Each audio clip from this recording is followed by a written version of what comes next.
प्यारे बच्चों, आज हम लोग पढ़ेंगे कक्षा 10 टर्म 2 क्षितिज पद की एक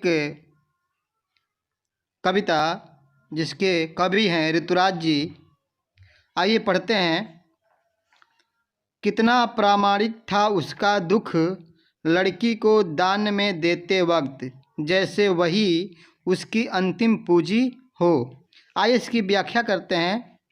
कन्यादान करते समय लड़की की माँ का दुख करुणापूर्ण और स्वाभाविक था। उसे ऐसा लग रहा था जैसे उसकी वह लड़की संपूर्ण जीवन का संचित अंतिम धन है, जिसे आज वह दूसरों को सौंपने जा रही है। बेटी माँ के सबसे निकट और सुख दुख की साथी होती है, इसी कारण उसे अंतिम पूंजी कहा गया है। आइए दूसरा पद्यांश पढ़ना शुरू करें।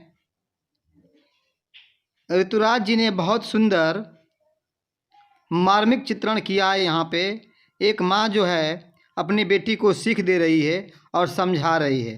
दूसरा पद्यांश है, लड़की अभी सयानी नहीं थी, अभी इतनी भोली सरल थी कि उसे सुख का आभास तो होता था, लेकिन दुख बाँचना नहीं आता था।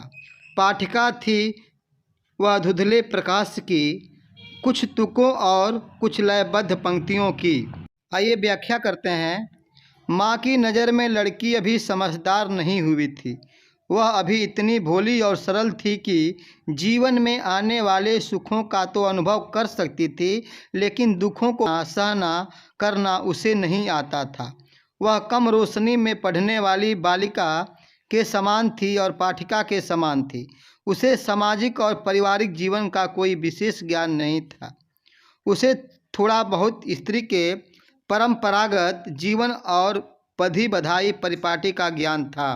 तीसरा पद्यांश पढ़ते हैं। माँ ने कहा, पानी में झाँक कर अपने चेहरे पर मत रिझना, आग रोटियां सेकने के लिए हैं, जलने के लिए नहीं। और आभूषण शाब्दिक भ्रमों की तरह बंधन है स्त्री जीवन के। आइए व्याख्या करते हैं। माँ ने अपनी बेटी से कहा कि तुम अपने शरीर की कोमलता और सुंदरता को देखकर मन ही मन खुश मत होना। अपनी कोमलता के ही विषय में सोचते हुए कमज़ोर मत बनी रहना।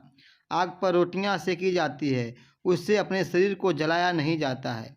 सामाजिक व्यवस्था के तहत स्त्रियों के प्रति जो आचरण किया जा रहा है, उसी के संबंध में माँ अपनी बेटी को समझा रही है। समाज की परंपरागत व्यवस्था है, उसके चलते अन्याय सहन नहीं करना। जिस प्रकार मनुष्य शब्दों के भ्रम के बंधन में बंधा रहता है, ठीक उसी प्रकार स्त्री का जीवन कपड़ों और गहनों के आधार पर संबंधों में बंधा रहता है। स्त्री समाज की परंपराओं के अनुसार संबंधों को निभाने के लिए विवश दिखाई देती है, लेकिन तुम इस तरह से विवश मत होना और वहाँ पर डटकर मुकाबला करना।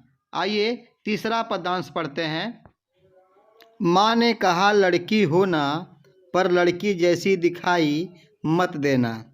माँ बेटी को समझाते हुए कहती है कि तुम लड़कियों जैसी कोमलता, सौम्यता, आदर्शों और संस्कारों का तो पालन अवश्य करना, किंतु लड़कियों जैसी कमजोरी, दुर्बलता और स्त्री के लिए निर्धारित परंपरागत आदर्शों को न अपनाने की शिक्षा देती है।